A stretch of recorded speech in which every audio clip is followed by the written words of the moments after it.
પ્રભુમાં વાલા ભાઈઓ તથા બહેનો, આજુબાજુમાં કદાચ ઝઘડો થયો હોય ત્યારે નાની બાબત, કદાચ પાણી કેમ આવ્યું કે કચરો કેમ આવ્યો, અહીં ઝઘડાની શરૂઆત થઈ. પછી થોડીક વાર પછી આગળ બીજી સ્ટોરી આવતી જાય. એમાં બોલતા બોલતા પછી કદાચ મા બહેનની પણ વાત આવી જાય. અને એનાથી વધારે પછી ઇતિહાસ આપણે બહુ એક્સપર્ટ છે એટલે આપણે પછી ઇતિહાસ કાઢીએ. અને ઇતિહાસ એટલે બધો લાંબો લાંબો હિસ્ટ્રી, તારું આ થયેલું, તારું પેલું થયું, તારું અહીં ગયા, બહુ લાંબુ રેકોર્ડ.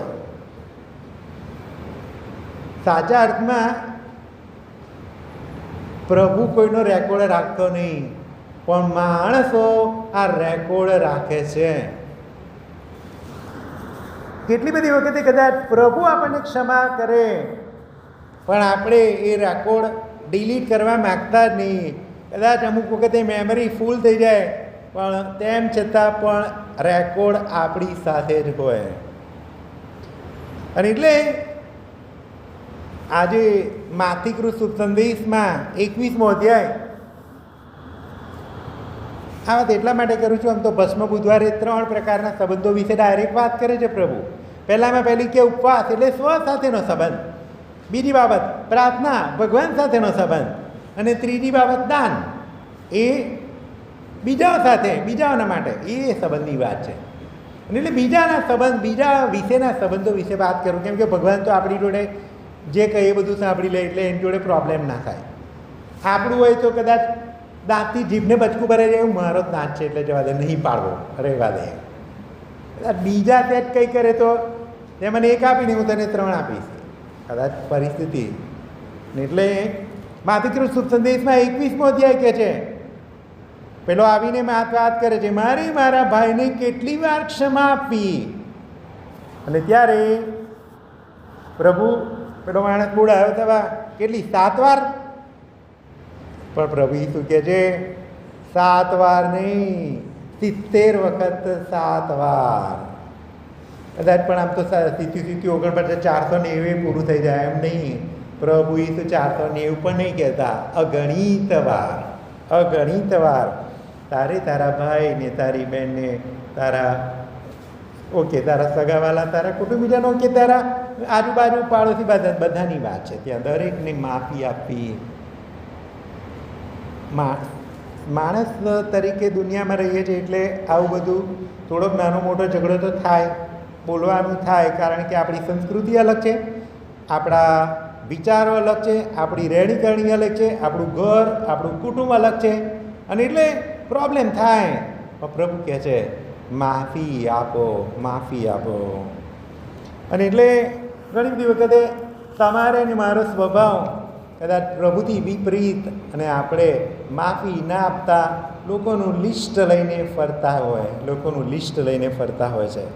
પણ યશાયાના ગ્રંથમાં, પૈગંબર યશાયાના ગ્રંથમાં 43મો અધ્યાય 25મી કડી તો શું કહે છે?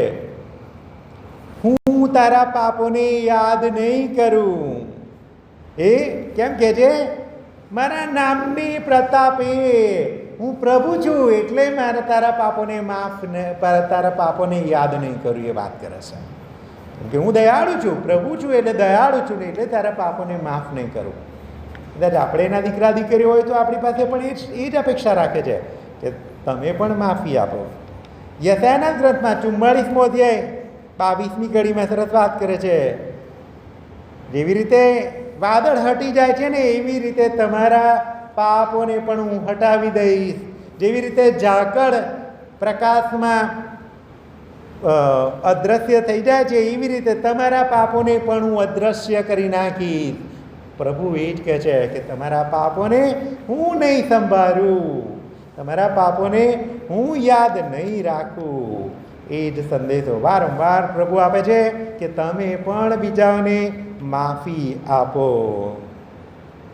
યોબના ગ્રંથમાં 14મો અધ્યાય એમાં વાંચો તો એક વસ્તુ આવે છે, અને એક વસ્તુ સરસ આવેલી છે કે પ્રભુ શું કહે છે કે પ્રભુએ આપણા દોષોને ઢાંકી દીધા છે, ઢાંકી દીધા છે. ખુલ્લા કરીને જોતો નહીં, લોકોની આગળ પ્રગટાવતો નહીં, લોકોની હિસ્ટ્રી કાઢતો નહીં.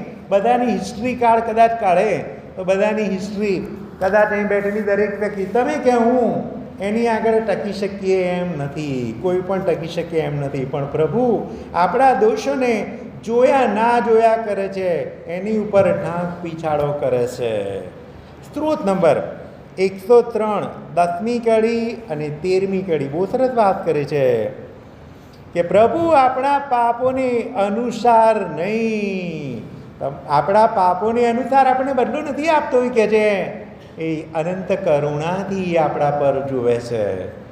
અને જેમ પિતા પોતાના પુત્ર પર પ્રેમ વરસાવે છે એમ હું તમારા પર પ્રેમ વરસાવતો રહીશ. પ્રભુના વચન છે.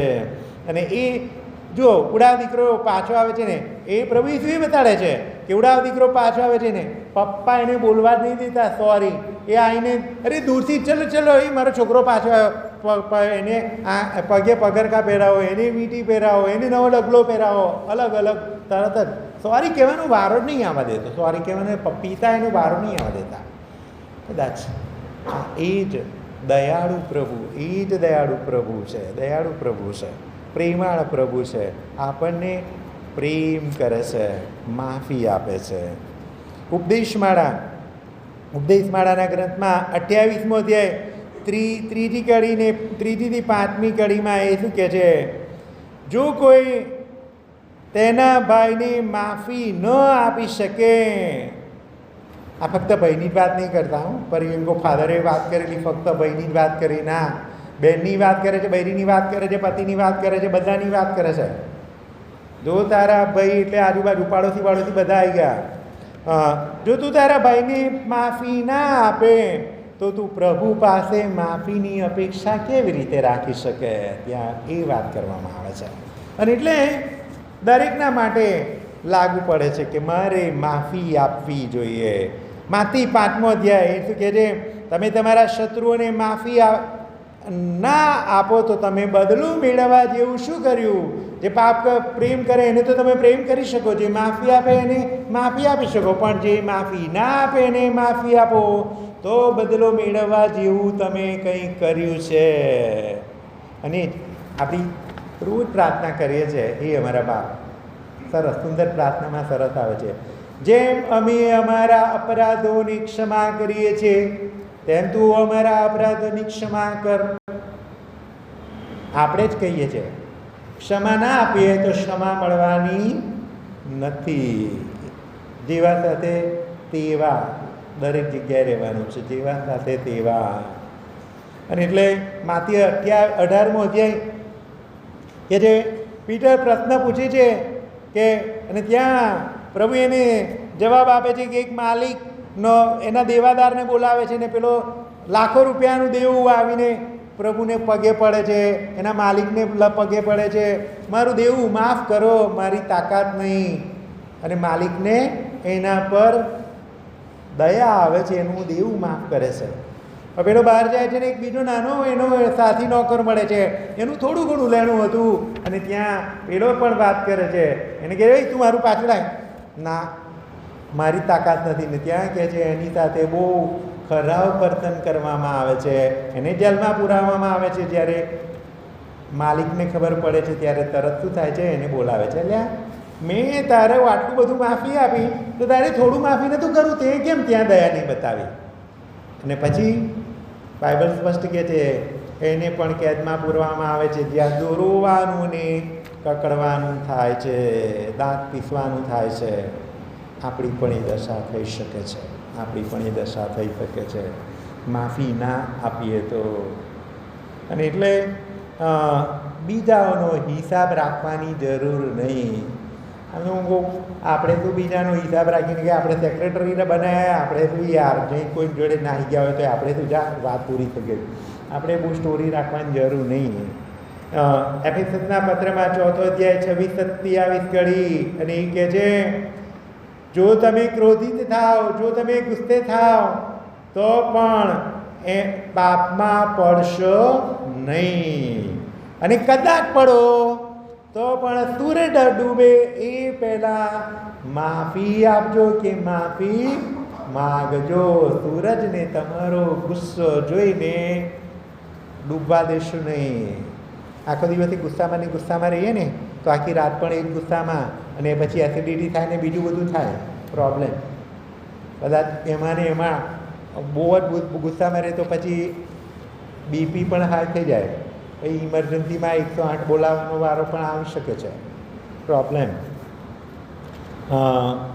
સી ઉત્પત્તિના ગ્રંથમાં સરસ વાત છે. યોસેફને એના ભાઈઓ વેચે છે, એકવાર કૂવામાં ઉતારે છે, બધું થાય છે. છેવટે યોસેફ રાજા બને છે પ્રભુની યોજના અનુસાર. પછી દુકાળ પડે છે ને યોસેફના ભાઈઓ પાછા આવે છે. આપણે હોય તો પછી આપેલા લોકો બરાબર, હવે એમની ખેર નથી. પણ પછી યોસેફ જોવે છે, પેલા લોકો ઓળખી નહીં શકતા, પણ યોસેફ ઓળખે છે કે આ તો બધા મારા જ ભાઈઓ આવી ગયા છે લાઈનમાં. પણ પપ્પા છે એક ઢાલ. પપ્પા મરી જાય છે ને પછી પેલા એમને લાગે છે કે અમારું આવી બનશે એમ, હવે એમને આ મારશે બરોબર. પણ યોસેફ સરસ વાત કરે છે ને, શું કહે છે? હું ઈશ્વરનું સ્થાન કેમ લઉં? એ કહે છે હું ઈશ્વરનું સ્થાન કેમ લઉં? ન્યાય કરવાનું તો ઈશ્વરના પક્ષે છે. હું તો મારી જવાબદારી કરું છું. ને કદાચ તમે મને વેચ્યો ને એટલે જ રાજા થયો, તો એનો તો રહ્યો તો તમારી જોડે જ પદ. પ્રભુની યોજના એ કહે છે, એ પ્રભુની યોજના હતી. અને એટલે હું મનમાં મને વિચારો તો અમુક વાર કમ્યુનિયન ઓછું કામની વાતનું વધારેની સ્ટોરી ટ્રેકથી બહાર. હમણાં કમ્યુનિયન વેચતા વધારે વાર થઈ ગઈ એટલે મને લાગ્યું એક રીતે સારું થયું.